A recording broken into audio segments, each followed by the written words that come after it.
Two Chinese strategic bombers and two Russian long range bombers were spotted flying together in patrol off the coast of Alaska this week.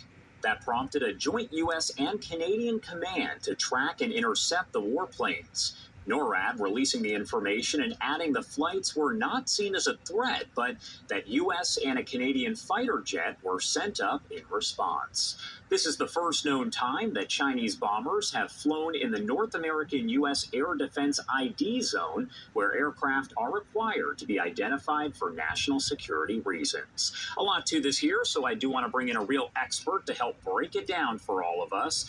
Let's bring in Mark Chandler, the Director of Government Relations and a Professor of Practice at Coastal Carolina University, also a former senior defense intelligence official. Thank you so much, as always, for taking the time to be here with us today. You're welcome, Josh, and good morning. Good morning. Well, first off, I do want to talk a little bit about the overall picture here. Can you explain what kind of aircraft we're talking about? We know that they are Chinese and Russian aircraft, but what exactly are they? Well, Josh, these are what we call strategic bombers. The Russians had two Tu-95 bombers. Those have been around since the Cold War. Think about the US B-52. That's how old these bombers are, from the 50s and early 60s. The Chinese had two H-6 bombers. They're the exact replica and a copy of the Russian Tu-95. So they're familiar in the same type of platform and flying there. Now, one thing I will point out, that the Chinese bombers first had to fly to a Russian air base before they could meet up and then take off together to fly against the Alaskan ADIZ out there. And then they were intercepted. You had a great summary. Intercepted by NORAD Russia fighters, and China trying to mess with America. They're going to fuck up and get blown up. And some US F-35s. With our the new big question that so many people are UFO asking, because they hear that this has happened and they say, why is this so significant? Can you answer that question? Bomb the shit out of them. Well, I think you touched on it in your opening, and the biggest thing is this is the first time these two countries have flown their strategic bombers, which are their nuclear-capable bombers, together on a flight into our ADIZ off Alaska. It's also the first time the Chinese have ever flown that far. So this is a significant reach for both countries individually and collectively, and the Chinese have kind of upped their game at this time. So there's some strategic messaging here to the U.S. You know, the U.S. is seen as the most powerful military. It has a long global reach with our Air Force and our military capabilities.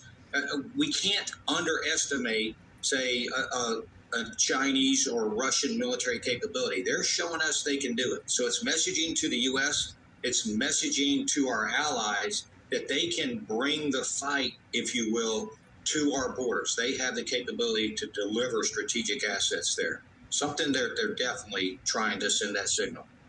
And we did touch on this a little, but can you explain the area where the aircraft were actually located? I know it's known as the U.S. Air Defense Identification Zone. What is it exactly? Because I guess it's not really U.S. airspace.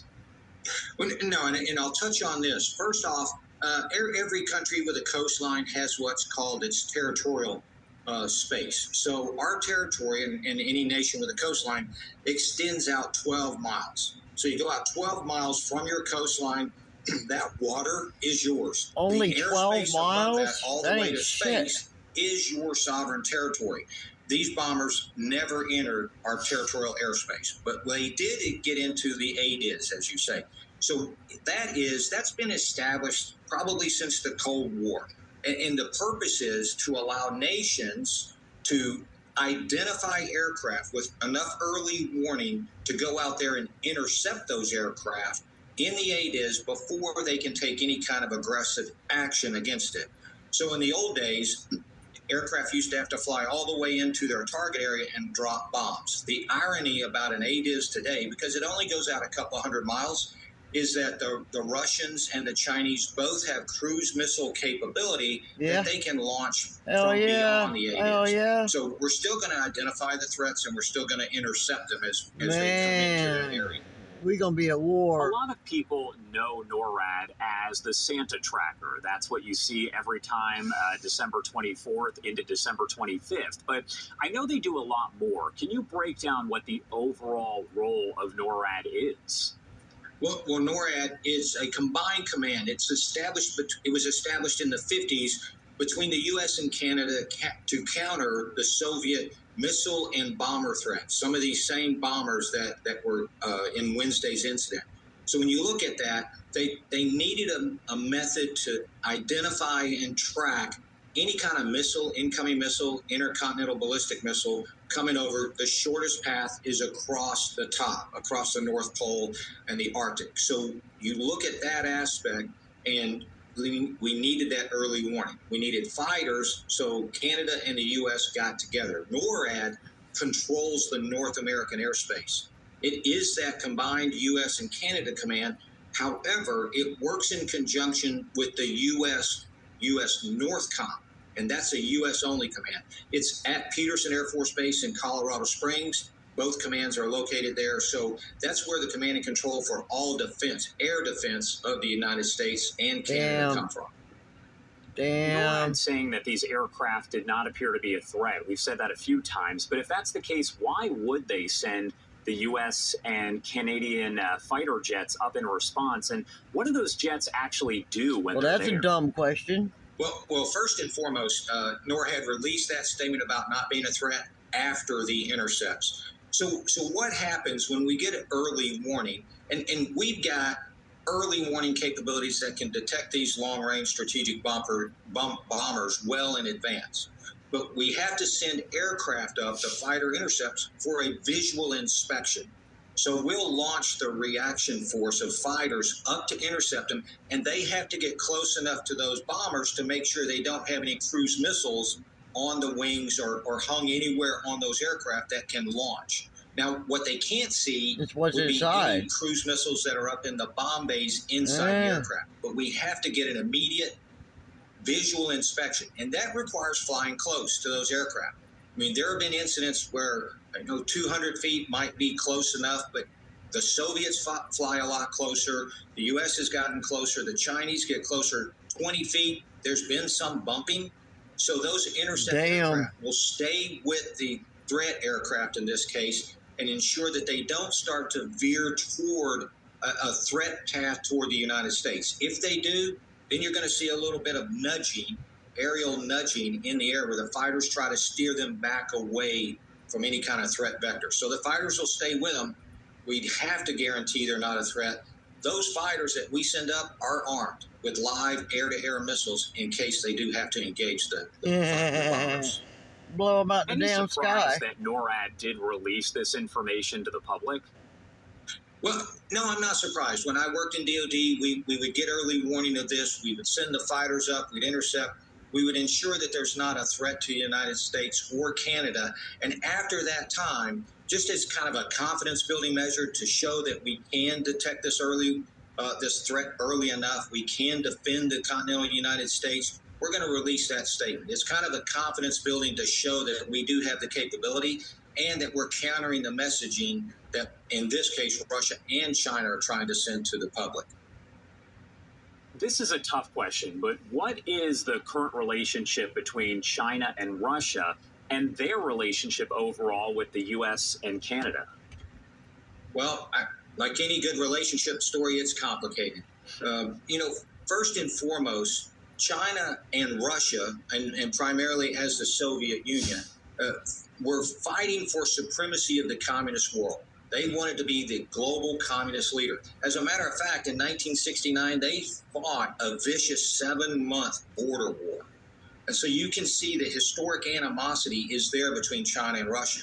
But that old maxim, the enemy of my enemy is my friend, seems to play out what's happening today, because both focus on the United States as an enemy. So that is bringing them together to operate like this. The concern is that togetherness is growing.